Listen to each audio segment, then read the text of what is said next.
ऐसे ही अगर हम सभी अपने अंतर्मन से देखें तो पूज्य बाबा कुछ ईश्वर हमारे जड़ जड़ में विराजमान है।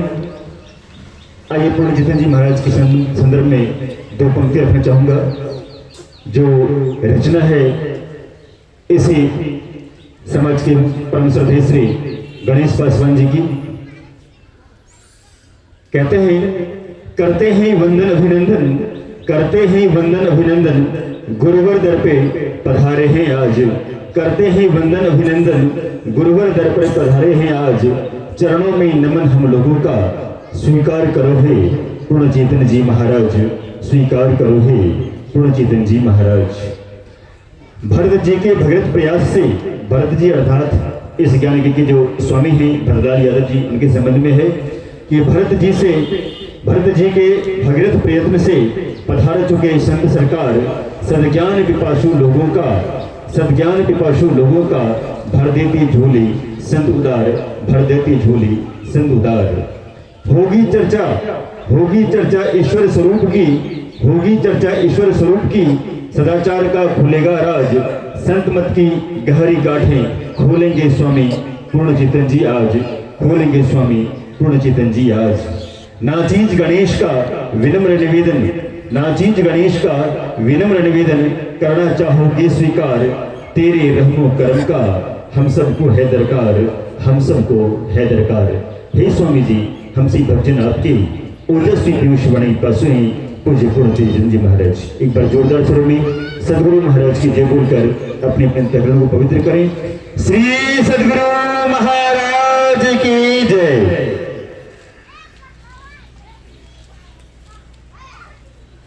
हम लोग यत्र तत्र से गुरु महाराज की छत्र छाया में इस ज्ञान गंगा में गोता लगा रहे हैं। आइए गुरुदेव भगवान का बुलंद स्वर में एक बार जोर शब्दों में गुरुदेव का जय घोष करके अपना मुखारविंद को पवित्र कर लें। क्योंकि कहा गया है संत महापुरुषों का जय घोष करने से शवों का जय जयकार हो जाते हैं। आइए गुरुदेव भगवान का एक बार बुलंद स्वर में जय घोष कर लें।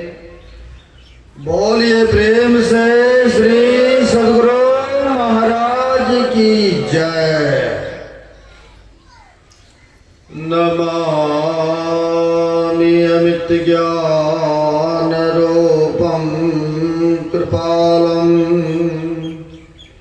अगम बोधदाता शुभ निधि विशालम, क्षमाशील अति धीर गंभीर ज्ञानम, धर्म कील दृढ़ तीर समधीर ध्यानम,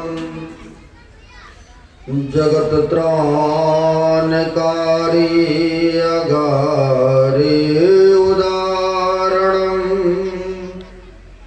भगत प्राण रूपम दया गुण्यपारम। नमो सद्गुरुं ज्ञानदाता सुस्वामी, नमामि नमामि नमामि।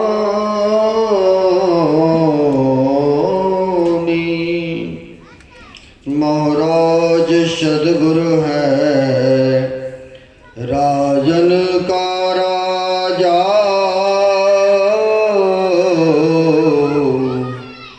है जिनकी कृपा से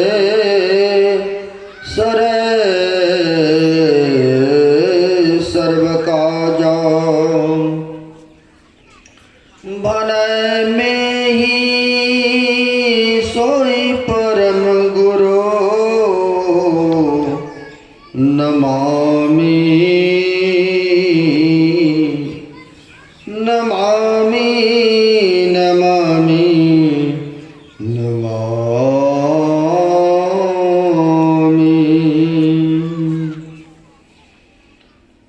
प्रातः स्मरण श्री विभूषित कन कन दे विच विराजमान परमात्मा स्वरूप गुरुदेव के पाद पद्मों में असंख्य असंख्य बार नमन है। तीर्थों को भी पावन करने वाले मंचस्थ पूज्य साधु चरणन आए हुए सदगुरु के सदभक्तगण, आदरणीय श्रद्धेय शिक्षक राजेश बाबू बहुत कुशलतापूर्वक दुहा चुपाइयों के साथ माइक संचालक का काम करते ही उपस्थित सदगुरु के सदभक्तगण सबको नमन है। हम आप अभी ईश्वर के संबंध में पाठ के क्रम में सुन रहे थे कि इस मन बुद्धि चित्त से, इस आँखों से वह ईश्वर व परमात्मा को नहीं देख सकते हैं, लेकिन प्रत्येक मनुष्य की कांक्षा बनी रहती है। अंतःकरण से इच्छा यही उत्पन्न होता है कि ईश्वर का हमें दर्शन हो जाए। इसके लिए लोग ना जाने तरह तरह के प्रयत्न भी करते हैं, लेकिन कहते हैं महापुरुष इस आँख से तो हवा भी नहीं दिखते हैं, फिर उस ईश्वर को कैसे देखेंगे। बड़ा अच्छा कहा एक महापुरुषों ने, चाम चश्म सो नजर न आवे, खोज रू की नैना। कहते इस चाम के आँख से हवा भी नहीं दिखता है, या कोई मिष्टान मेवा खा ले, अगर कहेंगे कि भाई कैसा मीठा लग रहा है दिखाइए, कोई दिखा सकते हैं? कोई नहीं दिखा सकते हैं। कहते इस आँखों से उस हवा का रूप भी नहीं देख पाते, हाँ, लेकिन महसूस करते कि हवा शरीर में टच हो रहा है तो ठंडा या सर्दी या गर्मी नहीं पता चलता, महसूस होता है, लेकिन उनका आकार प्रकार नहीं देख पाते हम लोग। जब यह संसार स्थूल का दृश्यों को, पदार्थ को हम आप नहीं देख सकते हैं, जो वह परमात्मा इंद्रियों से पड़े हैं, क्या वो दिखेगा? नहीं दिखेगा। तो कहते हैं फिर क्या करना है, कैसे देखेंगे? खोज रुकी है ना, यानी आत्म दृष्टि की खोजने के लिए बताते हैं, और तब उसी दृष्टि से हम आप उस परमात्मा को देख सकते हैं। क्योंकि परमात्मा सर्वत्र है, सर्वव्यापक है। हम लोग गुरु महाराज के वाणी को पढ़ते हैं, आप लोग गाते भी हैं, सब में व्यापक सबते न्यारा, और सब घट एक ही राम हो रहा। नहीं गाते हैं ना, कहते सब में है, और सबसे कहते न्यारा भी है, सब में रह करके सबसे वह पड़े भी है। अब कैसे हैं वो, किस तरह के हैं, कहाँ रहते हैं? तो गुरु महाराज की वाणी के पास चलते हैं, तो कहते वह कैसे रहते जानना चाहते हो? तो कहा प्रभु बताए तो बड़ी कृपा होंगे। कहा मेहंदी में लाली, घी दूध में, अब फूल में बास समान हो, राम हो राम। नहीं गाते हैं ना हम, कहते जिस प्रकार से मेहंदी के पत्ते में डाली है, इतना तो विश्वास करते हैं ना हम लोग, लेकिन दिखता उगता नहीं है। जब प्रयत्न करते हैं, रगराई करते हैं, तब देखिए प्रकट होता है कि नहीं? प्रकट हो गए। अब उसी तरह से परमात्मा सब में है। कैसे? फूल में सुगंध है, लेकिन दिखता है किसी को सुगंध कहाँ से कैसे आ रहा है? तो कहते फूल में सुगंध भरा पड़ा है, लेकिन दिखता नहीं है।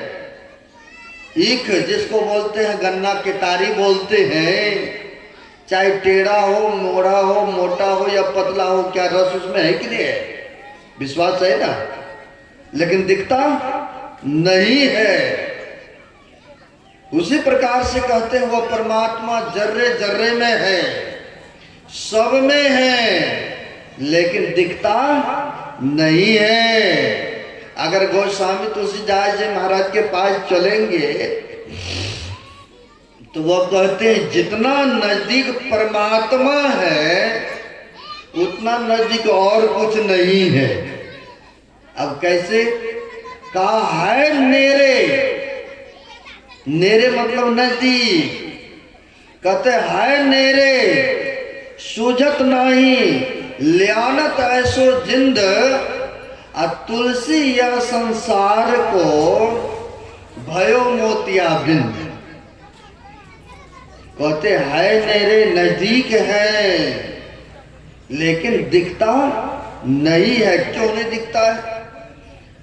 आप लोग रहते गांव समाज में, किसी को मोतिया बिंद हो जाए, होता ही है, और सामने में रख दीजिए वस्तु पदार्थ कोई भी चीज, है नजदीक सामने में, लेकिन दिखता नहीं है।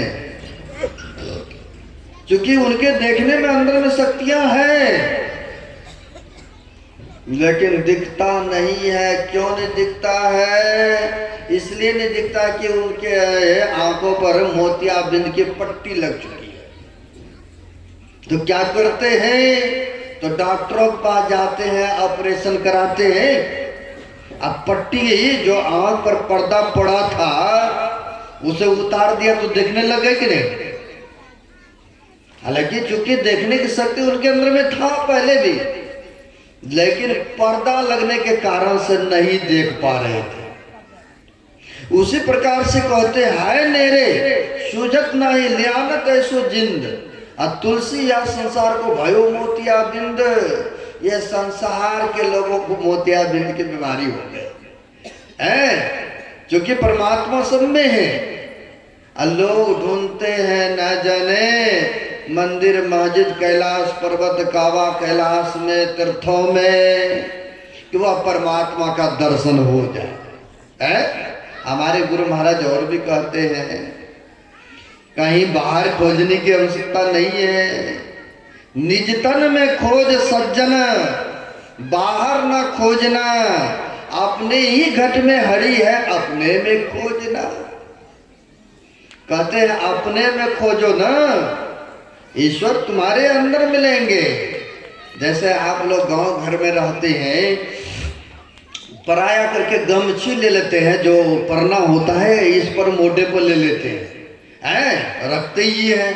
एक व्यक्ति था, मोटे पर गमछा रखा, कपड़ा रखा, और चलते चलते बहुत दूर गए तो गर्मी का मौसम, पसीना से लतर बतर है। गए वहां पर, देखते हैं अरे रे गमछा कहाँ गिर गया, रखे थे पास में था, पसीना से तरबतर है। दूसरे व्यक्ति के पास बोलते देखो नई गमछा था, गिर गया रास्ते में ही है।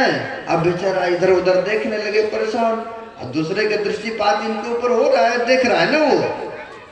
तो वो कहते हैं गमछा आपका कपड़ा गिरा कहीं रास्ते में नहीं है, अपने ऊपर खोजो ना तब न मिलेगा। इधर उधर देख रहा, दिख नहीं रहा, का अपने मोढ़े पर तो देखो तो दिख जाएंगे ना।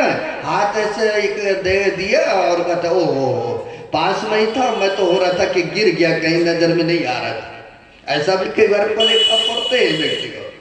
तो वही कहते हैं वह परमात्मा सब में है, सब जगह है, सर्वत्र है, लेकिन दिखता नहीं है।